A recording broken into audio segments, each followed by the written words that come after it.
कधी तुम्ही विचार केला आहे का, आपल्या हिंदू पंचांगात अचानक एक अधिक महिना का येतो? हा महिना शुभ आहे की अशुभ? आणि ज्याला संपूर्ण जगाने मलमास म्हणून हिणवलं, त्यालाच भगवान विष्णूंनी स्वतःचं नाव देऊन पुरुषोत्तम का बनवलं? आज आपण जाणून घेणार आहोत या अद्भुत महिन्याची कथा, त्यामागचं विज्ञान आणि महाराष्ट्रातील आपली लाडकी परंपरा धोंड्याचा महिना. प्राचीन काळापासून भारतीय ऋषीमुनी आकाशाचा अभ्यास करत होते. सूर्य, चंद्र आणि तारे यांच्या गतीवरूनच आपल्या हिंदू पंचांगाची रचना झाली. आपल्याकडे 2 प्रकारची वर्षे मानली जातात. सौरवर्ष, सूर्याच्या गतीवर आधारित असणारे 365 दिवसांचे वर्ष, आणि चांद्रवर्ष, चंद्राच्या गतीवर आधारित असणारे 354 दिवसांचे वर्ष. दरवर्षी पडणारा हा 11 दिवसांचा फरक भरून काढण्यासाठी दर 3 वर्षांनी एक अतिरिक्त महिना जोडला जातो, तोच आपला अधिक मास. पण तुम्हाला माहिती आहे का, हा महिना फक्त गणिताचा भाग नाही, तर तो आपल्या जीवनचक्राचा आधार आहे. जर हा महिना आपण पंचांगात घेतला नसता तर काय झालं असतं? ऋतुचक्र विस्कळीत झालं असतं, सण उत्सवाचे गणित बिघडले असते, शेती आणि निसर्ग यांच्यात असंतुलन निर्माण झालं असतं. असं असलं तरी सुरुवातीला या महिन्याची एक वेदना होती. चैत्र, वैशाख, श्रावण या सर्व महिन्यांना स्वतःची देवता होती, मान सन्मान होता. पण या अतिरिक्त महिन्याला कोणीही स्वीकारायला तयार नव्हतं. शुभ कार्य वर्ज्य असल्यामुळे लोक याला मलमास म्हणजे अशुभ किंवा टाकून दिलेला महिना म्हणू लागले. अपमानाने जळणारा हा महिना रडत रडत भगवान विष्णूंच्या चरणी पोहोचला. भगवान विष्णूंनी विचारलं, तू इतका दुःखी का आहेस? मलमास म्हणाला, प्रभू, माझं अस्तित्व व्यर्थ आहे. सर्वजण मला अशुभ म्हणतात. हे ऐकून विष्णूंचे डोळे करुणेने भरून आले. ते हसले आणि म्हणाले, आजपासून तू मलमास नाही, मी तुला माझं नाव देतो. तू आता पुरुषोत्तम मास आहेस. जो विष्णूंना प्रिय आहे, तो सर्वांसाठी अत्यंत पवित्र झाला. आणि याच पवित्र महिन्याला आपल्या महाराष्ट्रात धोंड्याचा महिना म्हणून मोठ्या उत्साहात साजरा केला जातो. विष्णूच्या स्पर्शाने त्याचं सोनं झालं. या महिन्यात आपण जावयाला लक्ष्मीनारायण मानून घरी बोलावतो. त्यांना चांदीच्या किंवा तांब्याच्या ताम्हणात 33 अनारसे म्हणजेच धोंडे ठेवून वाण देण्याची आपली जुनी आणि प्रेमळ परंपरा आहे. हा महिना म्हणजे नात्यांमधील गोडवा वाढवण्याची एक सुवर्ण संधी आहे. पुरुषोत्तम म्हणजे सर्वश्रेष्ठ पुरुष. म्हणूनच या महिन्यात केलेले जप, पूजा, दान आणि विशेषतः गीता वाचन याचं पुण्य कोटीपटीने मिळतं असं मानलं जातं. हा महिना आपल्याला शिकवतो की ज्याला जग नाकारतं त्याला ईश्वर स्वीकारतो. स्वतःला कधीच कमी समजू नका, कारण ईश्वराच्या दृष्टीने कोणीही व्यर्थ नसतो. भगवान विष्णूंनी अधिक मासाला कोणतं वरदान दिलं? ज्याला जगाने मलमास म्हणून नाकारलं, त्यालाच भगवान विष्णूंनी आपल्या नावाने स्वीकारलं. पण ही कथा फक्त नाव देण्यापुरतीच मर्यादित नाही. त्या दिवशी वैकुंठात श्रीहरींनी अधिक मासाला एक असं वरदान दिलं, ज्यामुळे हा महिना थेट भगवंताच्या सर्वात प्रिय धामाचं द्वार बनला. काय होतं ते वरदान? चला जाणून घेऊया. भगवान विष्णूंसमोर अधिक मास अश्रूंनी भरलेल्या डोळ्यांनी उभा होता. त्याच्या मनात वर्षानुवर्षे वेदना होती. तो म्हणाला, प्रभू, इतर महिन्यात सण साजरे होतात, लोक आनंदात असतात, पण मला कोणीच विचारत नाही, माझं अस्तित्व काय? हे ऐकून श्रीहरींचं हृदय भरून आलं. त्यांनी अधिक मासाचा हात आपल्या हातात घेतला आणि संपूर्ण सृष्टीसमोर एक घोषणा केली. भगवान विष्णू हसले आणि म्हणाले, हे अधिक मासा, आजपासून तू माझ्या रूपात ओळखला जाशील.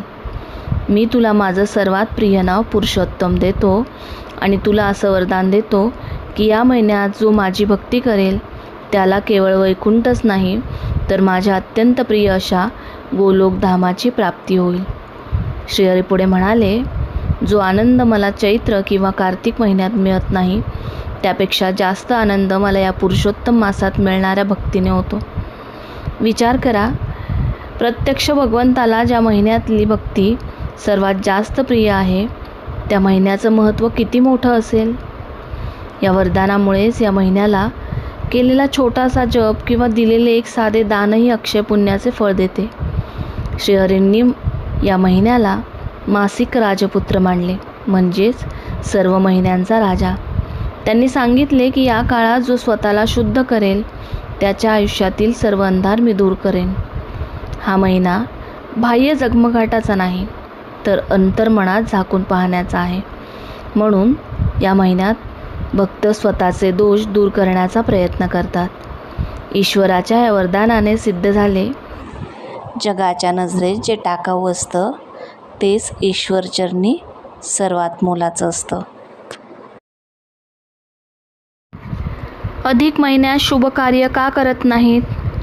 जर पुरुषोत्तम मास इतका पवित्र आहे, तर मग या महिन्यात विवाह, गृहप्रवेश किंवा नवीन कामांची सुरुवात का टाळली जाते? हा महिना अशुभ आहे का? की यामागे काही खोल आध्यात्मिक रहस्य दडलं आहे? आजही अनेक लोक म्हणतात, अधिक महिना आहे, काही शुभ करू नका. काही जण तर या महिन्याला भीतीने पाहतात. पण खरं सांगायचं झालं तर हा महिना अशुभ नाही. हा महिना आध्यात्मिक विश्रांतीचा आहे. प्राचीन काळात ऋषींनी जीवन 2 भागात विभागलं होतं, प्रपंच आणि परमार्थ. संपूर्ण वर्षभर माणूस संसारात व्यस्त असतो. पैसा, घर, काम, नाती, उत्सव. म्हणून ऋषींनी विचार केला, एक असा काळ असावा जिथे माणूस थोडा थांबेल आणि स्वतःच्या आत्म्याकडे पाहिल. आणि त्यासाठीच पुरुषोत्तम मास विशेष मानला गेला. विवाह, गृहप्रवेश, नवीन व्यवसाय ही सर्व कार्य प्रपंचाशी संबंधित आहेत. पण पुरुषोत्तम मासात मन ईश्वराकडे वळवायचं असतं. म्हणून या काळात लोक जप करतात, गीता वाचतात, व्रत करतात, दान करतात. हे नियम भीतीसाठी नव्हते, तर मन शांत करण्यासाठी होते. जसं शरीराला विश्रांती लागते, तसंच आत्म्यालाही लागते. पुरुषोत्तम मास म्हणजे जीवनाच्या धावपळीत घेतलेला आध्यात्मिक श्वास.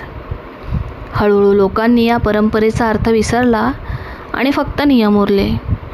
लोक म्हणू लागले, हा महिना अशुभ आहे. पण पुराणांमध्ये कुठेही पुरुषोत्तम मासाला अशुभ म्हटलं नाही. उलट या महिन्याला भगवान विष्णूंचा सर्वात प्रिय महिना मानलं गेलं. एकदा एका भक्ताने भगवानांना विचारलं, प्रभू, जर हा महिना तुमचा प्रिय आहे तर लोक आनंदाचे कार्यक्रम का टाळतात? भगवान हसले आणि म्हणाले, कारण हा महिना बाहेरच्या उत्सवासाठी नाही, तर अंतर्मन उजळण्यासाठी आहे. आज आपण सतत धावत असतो, फोन, काम, ताण, स्पर्धा, पण स्वतःसाठी वेळ नसतो. पुरुषोत्तम मास आपल्याला सांगतो, थोडा वेळ शांत बसा, स्वतःला ऐका आणि देवाशी पुन्हा जोडा. अधिक महिन्यात 33 आकड्यांचे रहस्य काय आहे तुम्हाला माहिती आहे का? अधिक महिना सुरू झाला की सगळ्यांच्या घरात चर्चा असते. ती म्हणजे 23 दिवे लावणे, 23 अनारसे किंवा पुऱ्यांचे दान करणे आणि 33 वेळा नामस्मरण करणे. पण तुम्ही कधी विचार केला आहे का की अधिक महिन्यात 33 हाच आकडा का निवडला गेला? 32 किंवा 34 का नाही? यामागे फक्त एक जुनी परंपरा आहे की या आकड्यांमागे काही भयंकर वैज्ञानिक आणि पौराणिक रहस्य दडले. तर चला जाणून घेऊया. सगळ्यात आधी पाहूया याचं आध्यात्मिक कारण. आपण नेहमी ऐकतो की हिंदू धर्मात 33 कोटी देव आहेत. पण संस्कृत भाषेतील कोटी या शब्दाचा अर्थ करोड नसून प्रकार असा होतो. म्हणजेच आपल्या सृष्टीचे नियमन करणाऱ्या 33 मुख्य दिव्य शक्ती आहेत. पुराणांनुसार यात 12 आदित्य म्हणजे सूर्याची 12 रूपे, 11 रुद्र म्हणजेच भगवान शिवांची 11 रूपे, 8 वसू म्हणजे निसर्गाची 8 मूलतत्वे जसे की पृथ्वी, अग्नी, वायू आणि 2 अश्विन कुमार म्हणजेच आरोग्यदेव यांचा समावेश होतो. अधिक महिना हा साक्षात भगवान विष्णूंचा महिना आहे. म्हणूनच या एकाच महिन्यात 33च्या संख्येत दान किंवा पूजा करून आपण सृष्टीच्या या सर्व 33 दिव्य शक्तींचे आभार मानतो आणि त्यांचा आशीर्वाद मिळवतो. आता वैज्ञानिक कारण काय सांगतं, जे आपल्या ऋषीमुनींच्या बुद्धिमत्तेची साक्ष देतं. विज्ञानानुसार पृथ्वीला सूर्याभोवती फिरण्यासाठी लागणाऱ्या वेळेला आपण सूर्यवर्ष म्हणतो, जे 365 दिवसांचे असते. तर चंद्राच्या चक्रावर आधारित चंद्रवर्ष 354 दिवसांचे असते. म्हणजे दरवर्षी या दोन्ही वर्षांमध्ये 11 दिवसांचा फरक पडतो. हा फरक भरून काढण्यासाठी खगोलशास्त्रीय गणितानुसार दर 32 महिने 16 दिवस आणि 8 तासांचा म्हणजेच ढोबळमानाने 33व्या महिन्यात एक अतिरिक्त महिना जोडला जातो, ज्याला आपण अधिक मास म्हणतो. आहे ना आश्चर्यकारक? या 33 महिन्यांच्या खगोलशास्त्रीय चक्रामुळे या महिन्यात 33 या आकड्याला एवढं महत्त्व मिळालेलं आहे. काही ठिकाणी 33 पुऱ्या किंवा अनारसे दान केले जातात, ज्याला धोंडावाण म्हणतात. पण या परंपरेचा खरा अर्थ वस्तू मोजण्यात नाही, तर मनातील कृतज्ञतेत आहे. पुराणात एक सुंदर गोष्ट आहे. भगवंताला तुमच्या 33 वस्तूंच्या किमतीशी काही देणं घेणं नसतं, तर त्यामागचा तुमचा सेवाभाव आणि अहंकार सोडणे महत्त्वाचे असते. जर मनात श्रद्धा असेल तर श्रद्धेने लावलेला एक दिवा किंवा मोजून लावलेले 33 दिवे याच काही फरक उरत नाही. अधिक महिन्यात जावई आणि लेकीला वाण का देतात? पुरुषोत्तम मास म्हणजेच अधिक महिना आला की महाराष्ट्रात एक सुंदर कौटुंबिक सोहळा पाहायला मिळतो. तो म्हणजे लेक जावयाला घरी बोलवून त्यांचा केला जाणारा विशेष सन्मान. मुलीला साडी, जावयाला कपडे आणि वाणात दिले जाणारे अनारसे, बत्तासे किंवा पुरणाचे दिंडे. पण अधिक मासाच्या या परंपरेला नक्की काय पौराणिक आधार आहे? चला तर जाणून घेऊया. सर्वात आधी आपण हे समजून घेतले पाहिजे की पुराणात या महिन्याला पुरुषोत्तम मास म्हटले असून यात दानाचे प्रचंड महत्त्व सांगितलेले आहे.